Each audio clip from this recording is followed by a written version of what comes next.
Hello friends, আসসালামু আলাইকুম। আজকের রেসিপিতে স্বাগতম জানাচ্ছি। আজকে খুব সহজভাবে ডাল বোনা তৈরি করে দেখাবো, ঝামেলা ছাড়াই। প্রথমে আমি এখানে মুসুরি ডাল 1 কাপ ধুয়ে পরিষ্কার করে নিয়েছি। তারপরে এখানে লবণ দিয়ে দিলাম পরিমাণ মতো, হলুদের গুঁড়া 1/2 টেবিল চামচ।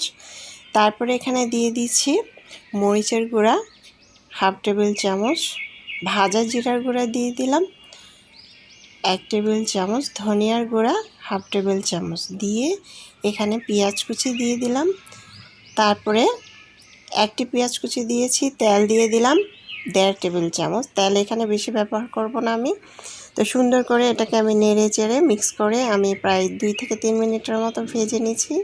তারপরে এখানে ফুটন্ত গরম পানি দিয়ে দিলাম আমি 2 কাপ পানি দিয়ে সুন্দরভাবে নেড়ে চেড়ে মিক্স করে নিচ্ছি। তারপরে এখানে টমেটো কুচি দিয়ে দিলাম একটি পেঁয়াজ কুচি দিয়েছি, একটি টমেটো দিলাম। তারপরে এখানে 4টা কাঁচামরিচ মাঝখান থেকে কেটে দিয়ে দিলাম।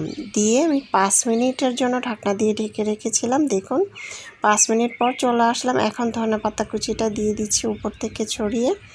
খুব সুন্দরভাবে ঝটপট কিন্তু এটা আমাদের হাতে যখন সময় নাই, আমরা কিন্তু ঝটপট এটা তৈরি করে ফেলতে পারি। খুবই মজাদার হয়েছিল। এরকম ঝটপট একদিন হলেও ট্রাই করে দেখবেন। আমরা কিন্তু কম সময়ে হাতে নিয়ে এটা 5 থেকে 10 মিনিটের মধ্যে তৈরি করে ফেলতে পারি। দেখুন এটা খুব সুন্দরভাবে সিদ্ধ হয়ে গিয়েছে। এখন আমি এটাকে উঠিয়ে নেব। ওঠার পরে দেখবেন ঝোলটা একদম শুকিয়ে গিয়েছে।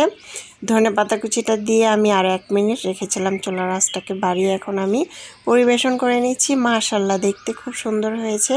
খেতে তো আলহামদুলিল্লাহ। গরম গরম ভাত, রুটি, পরোটা দিয়ে কিন্তু আমরা সকালবেলা অথবা দুপুরবেলা অথবা রাতের বেলা ঝটপট তৈরি করে ফেলতে পারি। যখন আমাদের কিছু রান্না করতে সময় নাই, তখন কিন্তু আমরা ঝটপট এটা তৈরি করে ফেলতে পারি। এখন কিন্তু আমি গরম গরম পরিবেশন করে নিচ্ছি। দেখুন দেখতে কতটা সুন্দর হয়েছে। তো ভালো লাগলে লাইক করবেন, সাবস্ক্রাইব করবেন। বেশি বেশি ভালো থাকবেন, দোয়া করি। আল্লাহ হাফেজ।